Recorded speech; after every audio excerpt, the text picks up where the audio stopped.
So Kevin Arthur Dasher Wheatley.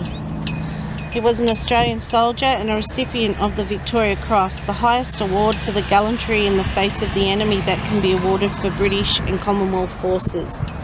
Wheatley was one of the 4 Australians to receive the award for actions during the Vietnam War.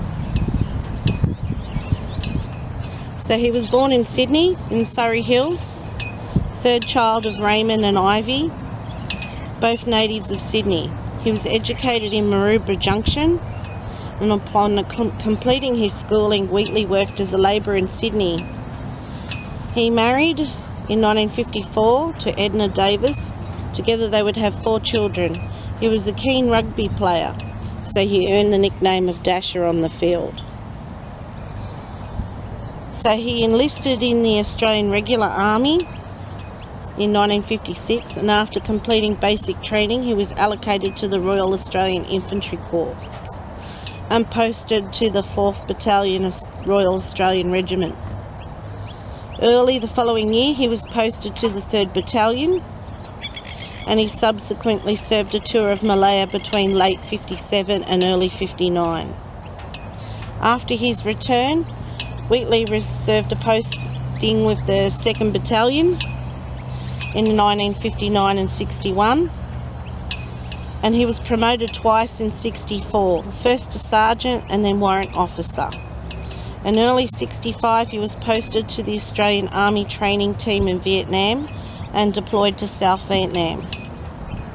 Early in his tour he was involved in an action with Army of Republic of Vietnam, regular troops in Quai Tri Province.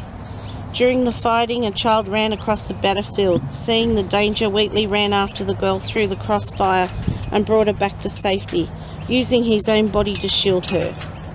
Later in August 1965, during an attack in Viet Cong held village, Wheatley was recommended for an award by the US Infantry Advisor after he single-handedly exploited the position, carrying the attack up a steep slope as the VC forces withdrew. The recommendation was not acted upon, however, and in September Wheatley was transferred to another team known as the A-Team, who were part of the 5th Special Forces Group. Under the command of Captain Felix Fazekas, the team operated around the village of Trabong. Trabong was very isolated with only a single road providing access. On the 13th of November, after this road had been captured by the VC, a group of Australian advisors, including Wheatley, accompanied a company from Civil Irregular Defence Group on a search and destroy mission. Wheatley was assigned to one of the platoons with a fellow warrant officer, Ron Swanton. As the platoon advanced through the rice paddies in the vicinity of Bin Ho, they came under heavy fire from a larger VC force. In the ensuing fighting, Swanton was mortally wounded, and as the situation grew more intense, Wheatley requested support from Vasekas and a medical evacuation for Swanton. When his platoon began to scatter, Wheatley carried the wounded Swanton to a safer area as Vasekas moved his troops for support. As VC closed and around his position, Wheatley insisted on staying with Swanton even though he was urged to leave by medical personnel. Wheatley was subsequently killed while defending his comrade. So he's one of our war heroes and a very noble character, so I felt it important to tell his story. So here's his grave, our unsung Aussie hero, Robert Bowie. And his grave says, in loving memory, Uncle Bob, Robert Bowie, Lewis Gunner, 3801, World War I, died Anzac Day, 1964, aged 70.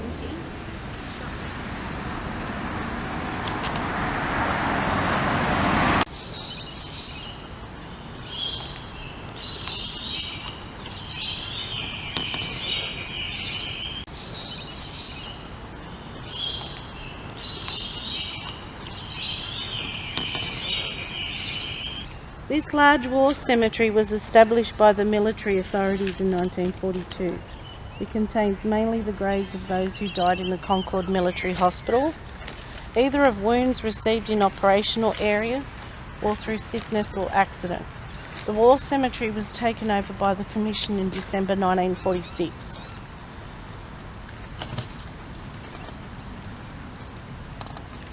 Sydney War Cemetery contains 732 Commonwealth burials and commemorations of the Second World War. Those members of the United Kingdom forces who were buried in the cemetery died while prisoners of war in Japanese hands and were cremated. These are all the cremation plaques right here. So a lot of them were prisoners of war and died in Japanese hands. After the war, Army Grave Service arranged for their ashes to be brought by HMAS Newfoundland to Sydney for interment. Among the war graves is that of one civilian who died while in the employment of the Admiralty during the war. There's also one French war grave.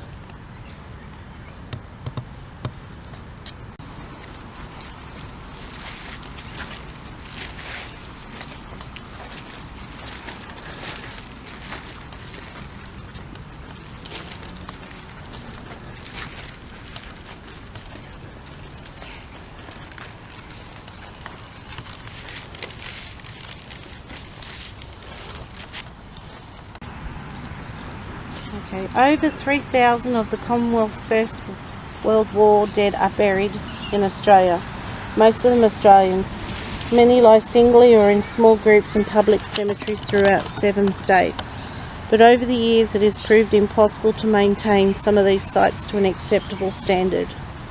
To ensure the proper commemoration of those who died as a result of service in the First World War, and indeed subsequent campaigns, gardens of remembrance have been laid out in each state.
So this area is the Garden of Remembrance. It's quite beautiful with its fountains.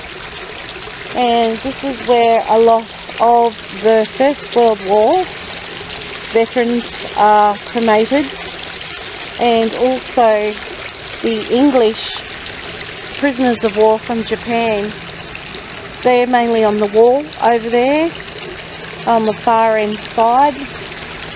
And you've got a couple hundred of the Second World War as well here.